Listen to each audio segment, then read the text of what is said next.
Chose promise, chose dit.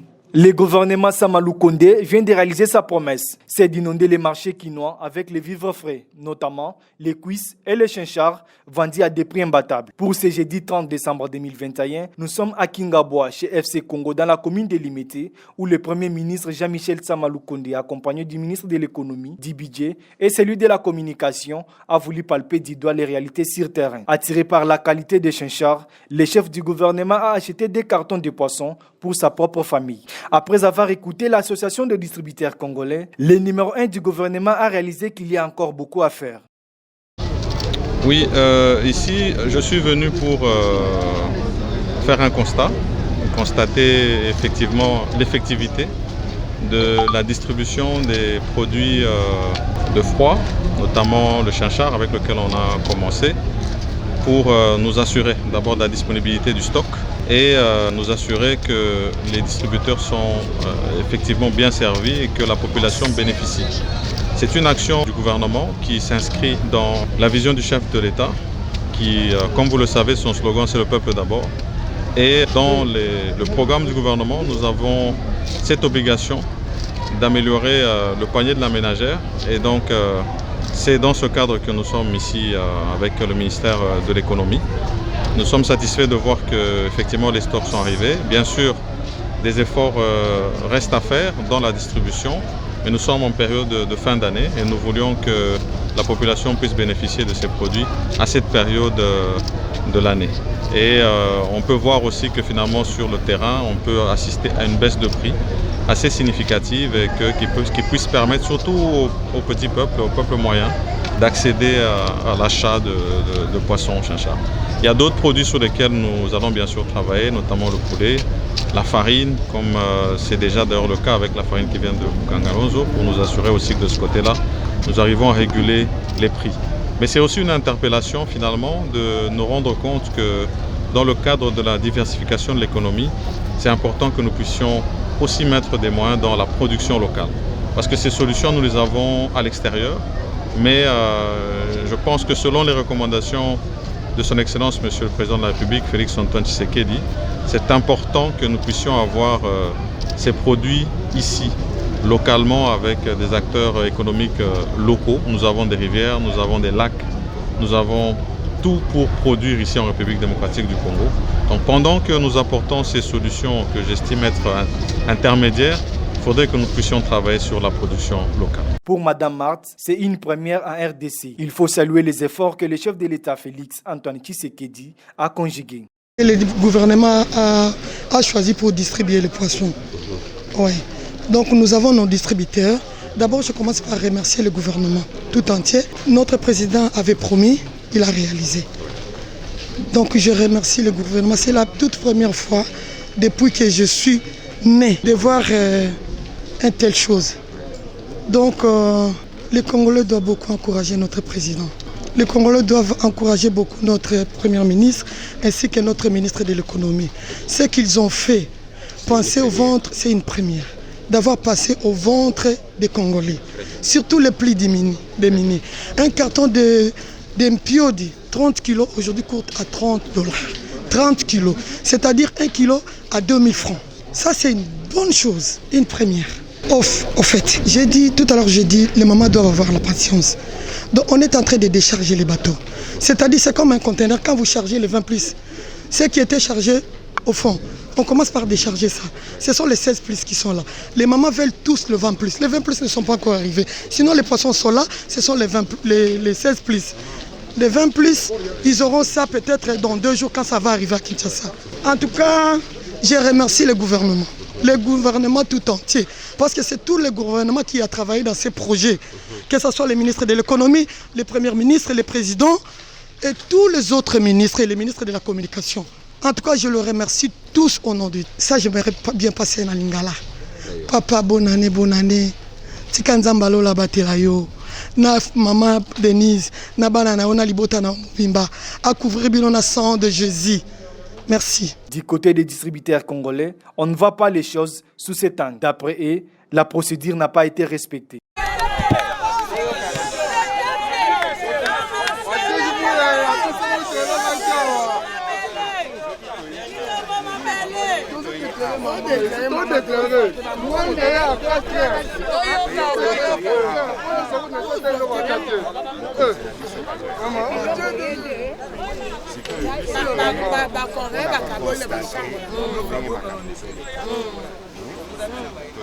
parce que quelqu'un dit ça pour la banane. Justement, ça veut dire que ceux qui ayent et que les années pour wela s'organiser madame. Papa, yo katinga maloba na ngai, yo za député na biso. C'est ça. Yo kanga na loba. Siko ndeto za wana. Ata kwa za ministre zaki na député. To côté da ministre économie, to expliquer ndel to sala musala. Mbisi batekeli biso ngo, bazo ba biso batekeli biso na 61. Bolanda ngai, ochama. Batekeli biso mbisi na $61. Calibre nini 20 plus $61. Il y a 30 kilos. Il y a 20 kilos, $41. Dès que biso za banda to teka mingi 20 plus. Asayema. Azape client asombe. Sikoyo bacheli biso kaka babina soto teka na $63. Sikoyo ye ministre économie biso machine nini na betaki. Atiki biso marge à combien? Na yawa transport 1500 francs. Douane na déchargement 500 francs, ça fait 2000. Quand on a chambre froide, chargement, déchargement 2500. Courant au futaka. Sikoyo, il est à comme obligé biso. Ba travailleurs ba loyer ma surtout wana na tasa l'état périodique biso. $2 nini natikeli biso tokosala ngo ndenge nini tokoteka ndenge nini tokotika na combien yo papa yebi otanga oza mwana biso totangisi yo oza muto oza intellectuel yo bete so machine soki biso na tokoteka ngo na combien biso ba mama na tokoganye combien siko na tuna konga na za spécialiste na tuna bao musu bateka carton combien banani ba babi baolanda bino nde tilombisa ngola toye nango batie mpe kaka 20 pisi $62 bakitisi bango mpe mbongo bino mpio parce que loko biso tolingaki eza nini ke bapri ezala bon papa Pour cela, nous avons approché le ministre de l'économie, Jean-Marie Kalumba Yuma, pour lui demander la réponse qu'il réserve aux distributeurs congolais. Dire que les distributeurs ne sont pas encore servis, c'est trop dire. Il y a une catégorisation des poissons chinchards selon les poids. Je pense que le stock est suffisant pour que tout le monde soit servi. Mais il y a une préférence au niveau du marché. C'est les 16M. Les 16M correspondent au niveau du pouvoir d'achat de la population moyenne. Ce qui fait que non, par rapport au nombre de ménages, le stock qui est arrivé est épuisé. Mais vous avez vu qu'il y a des remorqueurs qui viennent d'arriver et il y a des bateaux qui sont en train d'être déchargés.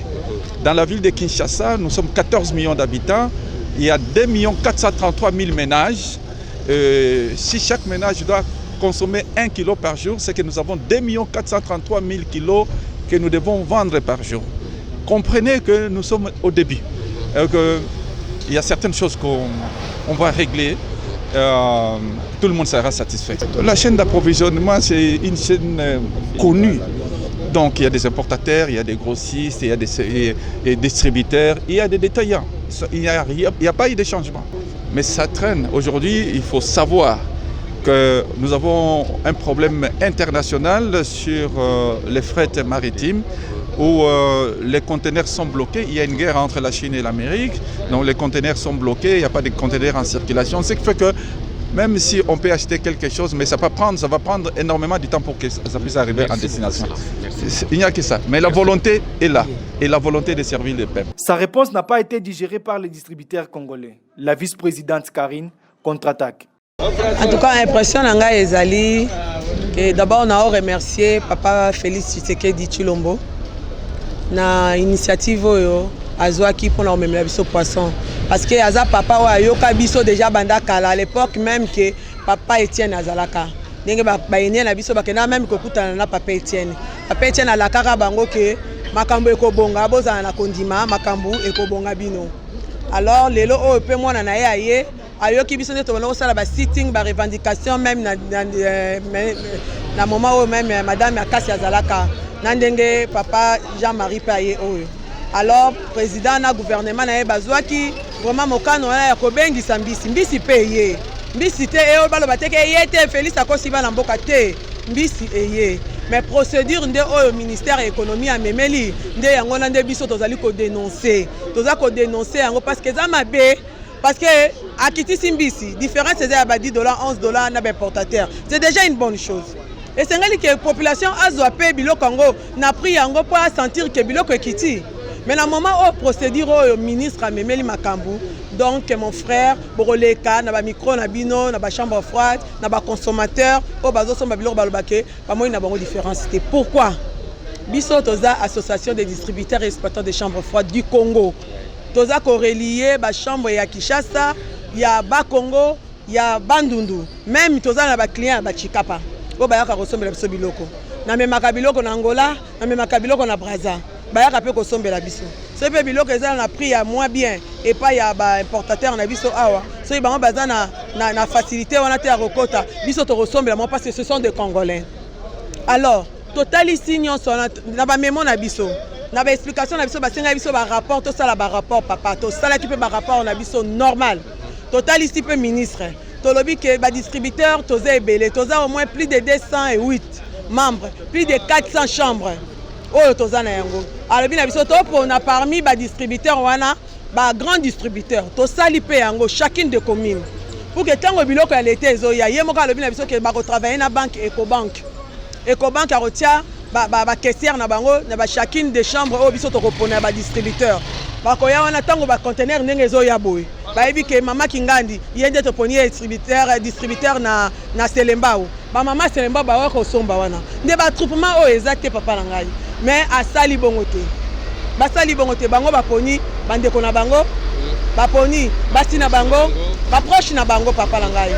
Mais biso ba distributeur ba yo pona biso 9 toyei ko réclamer babi na biso to introduire 11 toyei ko introduire sur 11 non pour ça la 20 mais pour le pesa biso ba 100 cartons ngana lobi papa ndeti nga exemple na nga naza na 8 chambres froides siko 100 cartons na kabolango ndenge nini ote yo to yebaki ko longola 3 to tio loko à 5 chambres oza na droit ya kozwa 500 cartons mais 500 cartons bino bo lancer ba kombo na biso na ba internet na ba WhatsApp na ba Facebook que toza ba biso toza ba distributeur nde to roteka biloko à l'état bo exposer biso pour rien de la population aza ko retourner contre biso siko biso dans ce cas là to rosala nini sur 500 cartons peut tozo ngote na lobby mais lelo awa ministère ebengi ngai et répercuter le konanga na lobby fertenga bi moi je dis la vérité moi je n'ai pas reçu le poisson mardi boyo pesa nga 500 cartons lobby hier j'ai reçu 300 cartons on nzamba alola omona ngai soko ke na chambre nanga omona na ambisa gouvernement te na kaboli ngo kaka bana mama Karine yo soko ozui biso soko ba membre na yo zwa 20 cartons zwa 30 cartons zwa ni boke zongi silanga mbongo langa ndenge na sombeli bazongi senga bambongo bazui basimbi ekena ba chambre na bamo ngai moko nazu eloko te lelo depuis to yetongo to komo bimanda ku 5h30 naza même ya ko diminuer parce que nazo déjeuner taté banda to vandi donc to rolonga so yo bito vanda no au mona to longa ta ba 18h au mona pe que to zu eloko mon côté si ko to dénoncer te. Selon plusieurs sources contactées sur place, Madame Karine n'a pas tort. Comment peut-on comprendre FC Congo comme d'autres expatriés n'ont qu'un seul rôle, celui d'entreposer? Mais curieusement, on a trouvé FC Congo en train de vendre les chinchards. D'ailleurs, le Premier ministre a même acheté des cartons. Et pourtant, la vente revenait exclusivement aux nationaux. Voilà ce qui a poussé Madame Karine de s'adresser au chef de l'État Félix Antoine Tshisekedi. Ngai nazoloba na Papa Fachi. Papa Fachi, oza mokonzi na biso. Ya ba Congolais nyonso, ezala bazala étranger, oye bazala na ba province, yonde mokonzi na biso. Yonde otiaki signature na yo. Oyebisi Papa Sama pe atie signature na ye apesi ba ministère oyo bazali approprié pona kosala ba commission oyo pona osomba biloko mais sikoyo biloko ntango eye pourquoi biso bana mboka tokoki koprofite te bazolekisa bato oyo ya bango mpo balobake tozwi biloko tozozwa biloko nzambe alolo azomona. Donc je mets Dieu au témoin bazopesa biso biloko te baponi baimportatrice oyo biso toyebi bango te baponi baimportateur oyo biso toyebi bango te en tout cas na domaine na biso ya surgelé toyebi bango te oyo bango balobaki na biso bango wana te bango oyo baprésente biso. Même maman moko oyo bango bazwi importatrice aza ta na entrepôt te nga na olo bango main fois biso oyo toza même na chambre fort des arts reconnus ndeti FC Congo aza importateur ti sur importation na ye ndenge aza importateur aza na entrepôt na yango tozomona ti bango balobi na biso te FC Congo akoteka te aza kaka wana mpona entreposage tondimi tobi problème eza te mais lelo FC Congo azoteka mais mpona biso ezalaki ke bon entreposer ok biso tokoleka na banque tofuti biso ba distributeur to futi mbongo na biso bakamia FC Congo za na bakamia ebele ba remorque eye kotikela biso na ba site na biso wana population alingaki koya kosomba directement au prix du gouvernement 61 et puis bango baké ko revendre na ba chambre na bango 63 et dans ce cas là elingaki ezala que même ministère économie ba inspecteur bangai ba sala contrôle na bango bien mais lelo oyo biso nde oyo comme la biso eza énuméré na ba liste on a biso nde mtoza exposé tous on a 61, tous on a 63. Chargement, déchargement, transport, kakanakati. Mais bah oh bah on sommes pas na biso on a 63. Bah on a 69, 68. Donc population a consentir en aucun jour. Différence il y a baisse de prix, il y a chinchard. Parce que déjà procédure et qui ma B. Il y a on tozo senga na mokonza mboka yemoko a s'impliquer. Tolobaki basa biso confiance. Non, on n'est pas là pour le relier mbonga gouvernement. Wa bango makutu ba conduire ne bazala bango kutu ba osaka na mbonga gouvernement. Mais biso tango mbongo ebimi ebele. Tolingi ke mbongo wana nyenge zaki na 27600 tonnes. Lobe comme biso 5000, lobe wana comme biso 10000.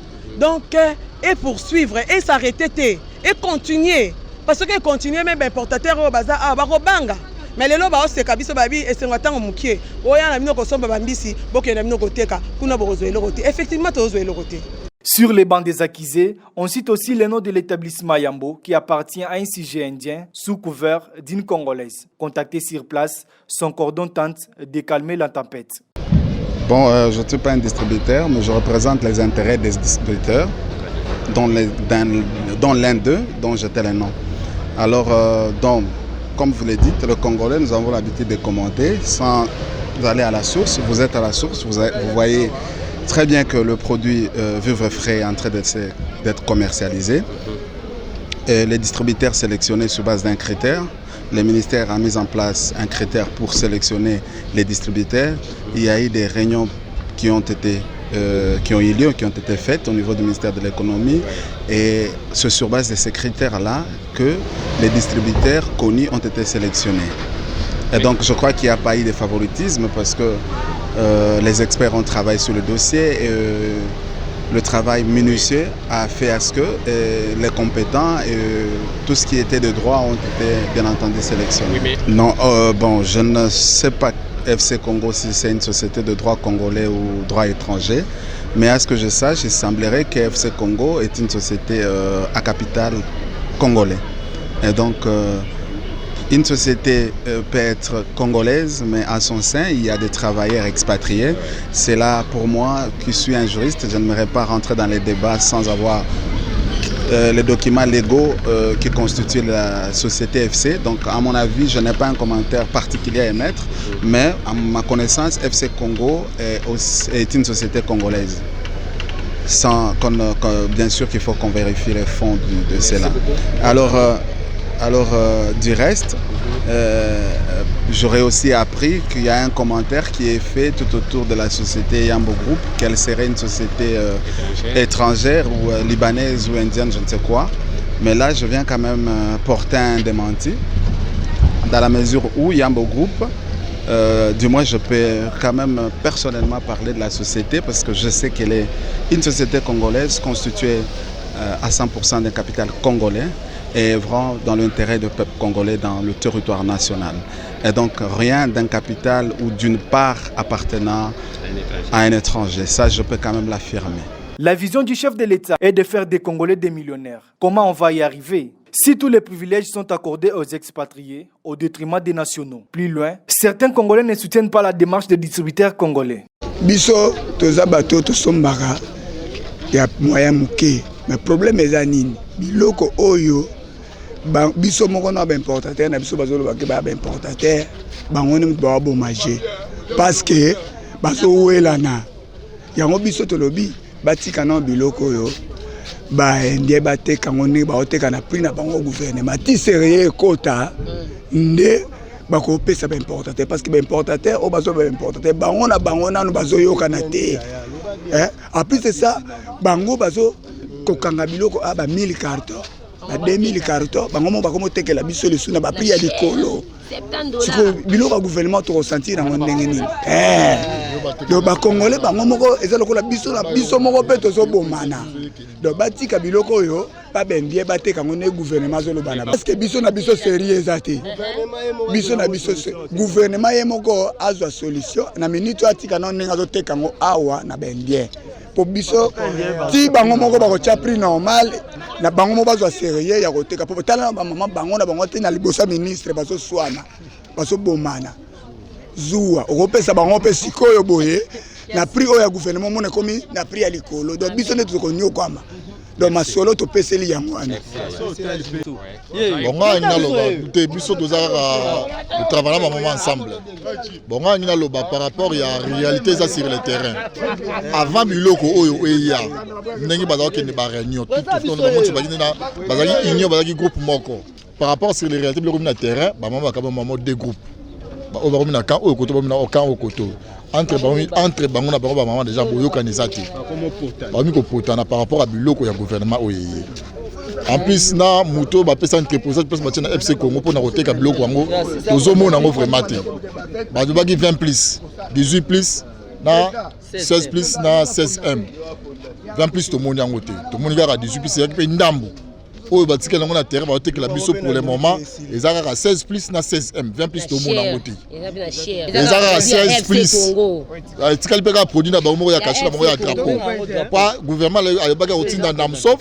na frozen premier jour to mona gi na sauf na frozen mais ba jour suivant nous surtout lango to mona ka caché bango ya drapeau wana ouais eza bongo papa makambo tokenda ba marche na immeuble intelligent bato nyos tozana bango tokenda ba marche mbala na mbala to boma misana biso pona okende marche pona makambo ambisio tozalaka na réunion moko to bando ke na 12e mairie ezalaka moko biso nyonso eyebani ezalaka moko na 12e mairie biso nyonso to bando okende 12e nde banda ko sala ba organisation to ke ba marche tina immeuble intelligent si bitimaka atango biloko yebwe papa ba mama ba kaboni ba wenge ko mibali ba changer ba wenge comme so El Paris na El Nini oyo et monsieur suis bango donc et puis si désordre et puis si désordre on moins to somba bloko ezatende tinga déjà le deuxième jour na somba la bloko na posa 20 plus au kenebo ezate ka 16 plus donc bloko zo banate ezapa nani e banate na minute nani oteka ezapa nani tozo ebati dans la minute au gouvernement yemoko il faut luka solution. Il faut luka solution moi yeba ke nani akoteka biloko po ba mamo désordre to yebaka réunion zaka moko to zaka na présidente biso moko mama Karine na Jo Balar o biso to yebi to banda ko kende bango nde bazo elisa biso ke biloko soke ye ya gouvernement asali mais akomi à côté donc ba komisi à côté ba wenge komi ebele ba mama misusu ba bimi o ngai na solaka na ministre ngai bonde bomi makambo donc organisation malonge zate.